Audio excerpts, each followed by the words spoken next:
What's up, everybody? Who's ready to get a little bit better? If so, comment yes. Or if you're just like out in the public place right now, it'd be super fun for me if you would just randomly yell out really loud, "Yes, I'm ready!"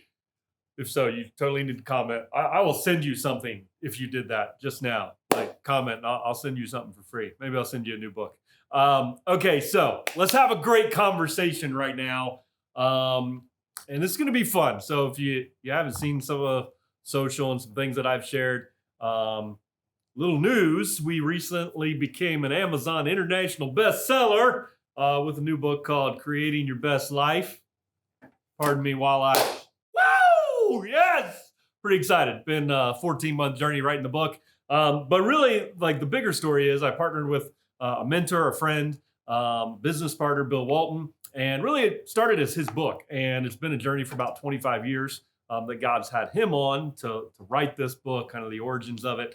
I'll share a little bit about that in a moment. And it was an honor for me to come alongside him and kind of breathe life into the book and help with the writing and bringing it all together. And so that's what he and I've been doing for over the last year. Literally, we came into partnership right before COVID, and then COVID hit. And so we wrote a book during COVID. I don't know what you did, but pretty excited. We just launched it and hit the bestseller and all that kind of stuff, like 7 different countries, and just exciting. And we're excited to get the message out there. But let me start with this because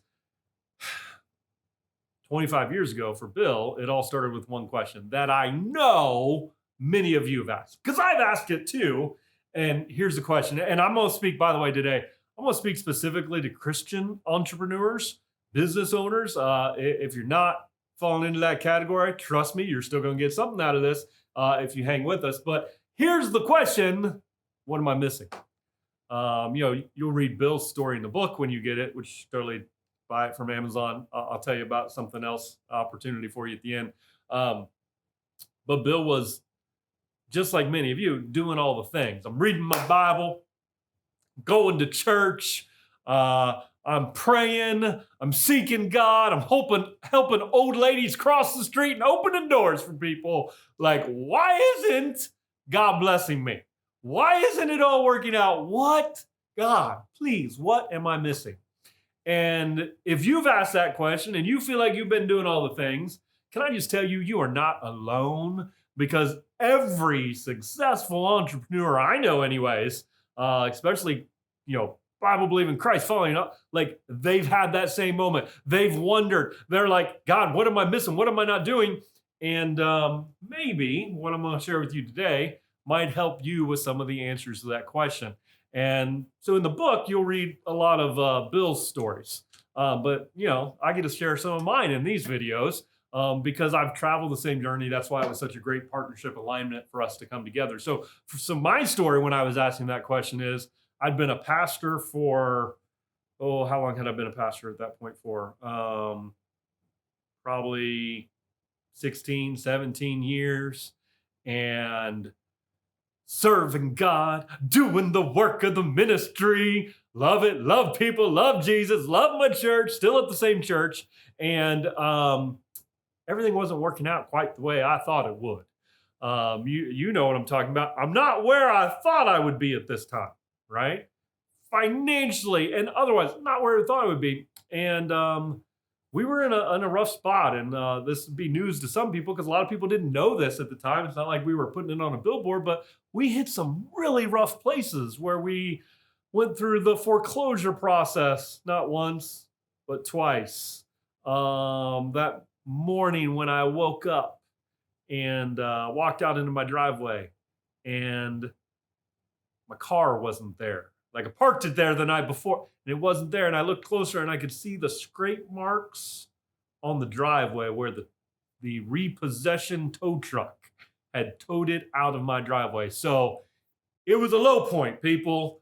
And I got to tell you, I might not have prayed it exactly the way Bill did, but the question was there. What am I missing, God? Come on, God. Like, I'm doing what you told me to do. I'm doing what they said I was supposed to do, and it's not working out. And so the journey from that point forward, because I came to a place of desperation. By the way, some of you are in that desperate place. Woo! some of the best things of your life can come from that place of desperation. So do not be discouraged. Say, God, what are you teaching me? What do I need to learn in this place? And then get busy doing whatever God told you to do. And so in that place of desperation, I started asking new questions. I started having new conversations with people. I started doing some different things. And in chapter 1 of this book, I'll tell you just a few things that we hit that were completely 100% part of my journey as well. So let me just tell you 3 things, and I'll kind of integrate the story a little bit. Number 1, if you're wondering what you're missing, it could be one of these 3 things. Number 1, you have the keys. Like God has given you the keys to the kingdom. Let me read just straight out of here. Matthew 16:19.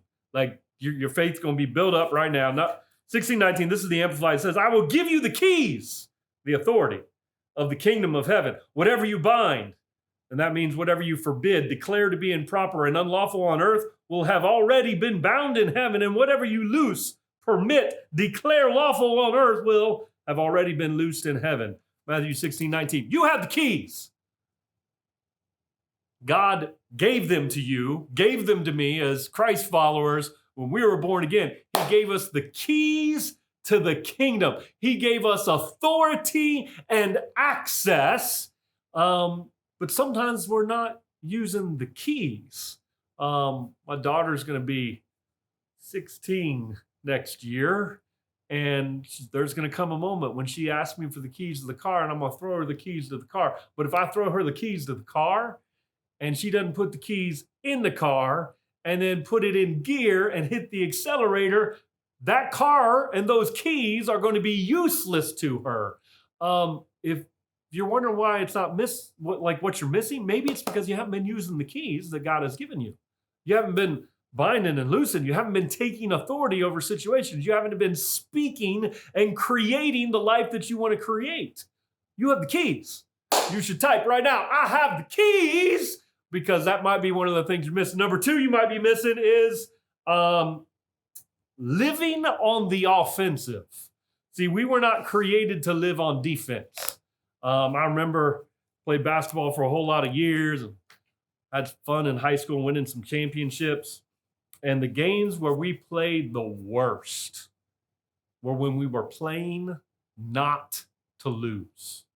We got on the defensive. We got scared of losing the lead. We got scared that we might mess up our perfect record. And when we got in those places, it was dangerous. And we were playing on the defensive instead of the offensive. But if you look at the Bible in Ephesians 6, it says, put on the full armor of God that you may be able to stand against the wiles of the devil. For we do not wrestle against flesh and blood, but against principalities and powers. And then it goes on to take up the full armor of God. Listen, here's the thing.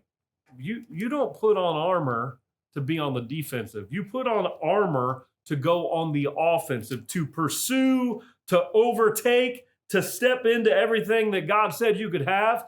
If you're sitting here on the defensive and saying, devil, don't hurt me, and don't take my business, and don't take my money, and don't take my clients, like you've already lost. Listen, get on the offensive, because you've got authority. You've got power, the same power that raised Jesus from the dead. Living on the inside of you. What are you doing with it?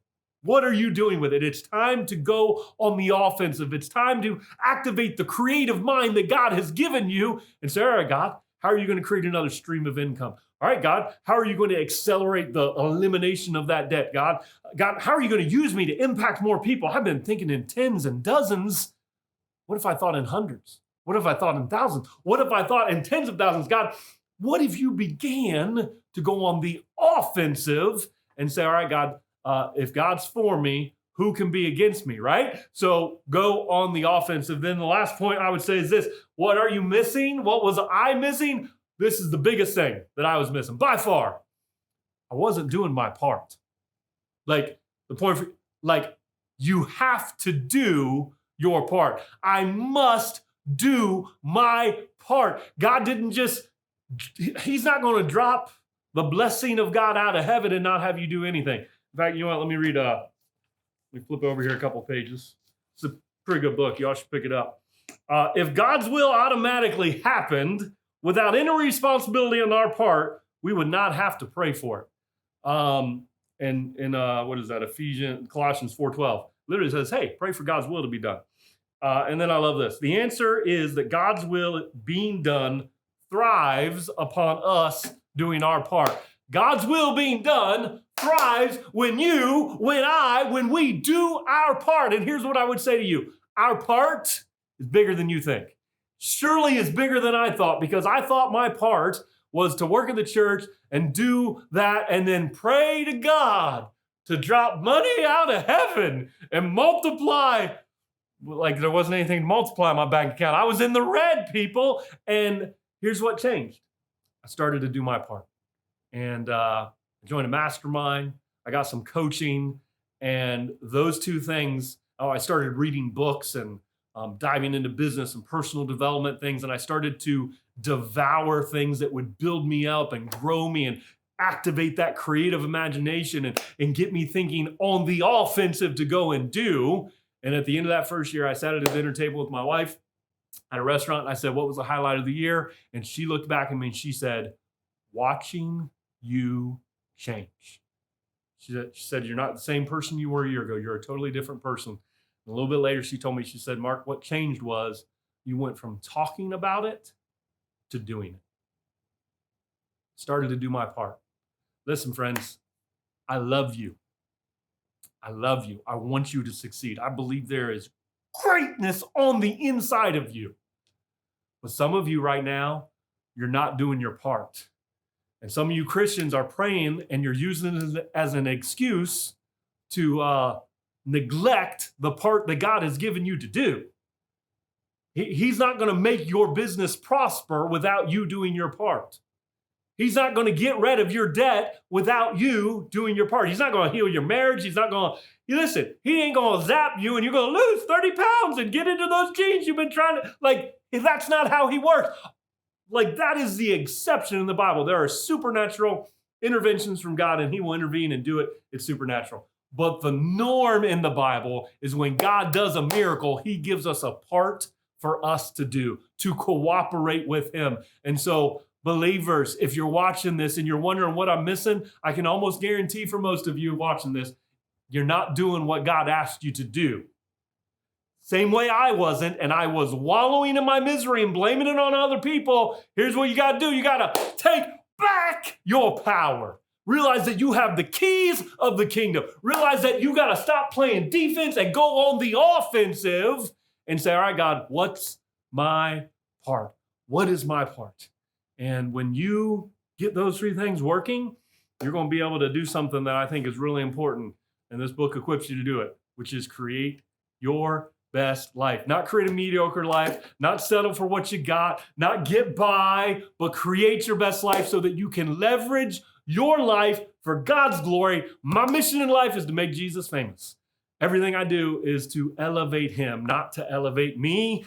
We didn't try and write this book so we could have a name. We wrote this book so people could tap into their God-given potential and become everything God designed them to be. That's my prayer for you. I hope this maybe helped you to see some things differently, to have a new perspective.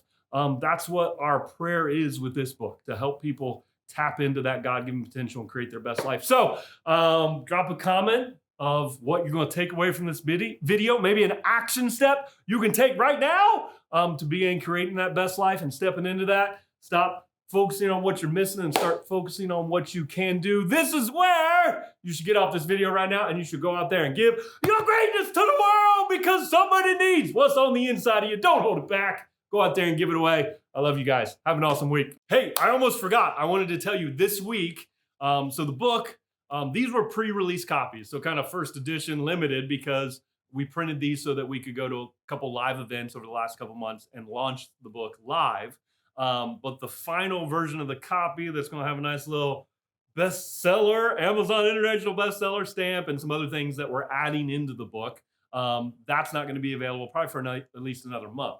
So we're doing a little push. We've got some of these books left over from the event. And if you want to get the book and the digital course, we're doing a promotion this week. We just have 100 copies. Not only will you get the book, the limited availability, because this will be the only ones we put out for the first edition here.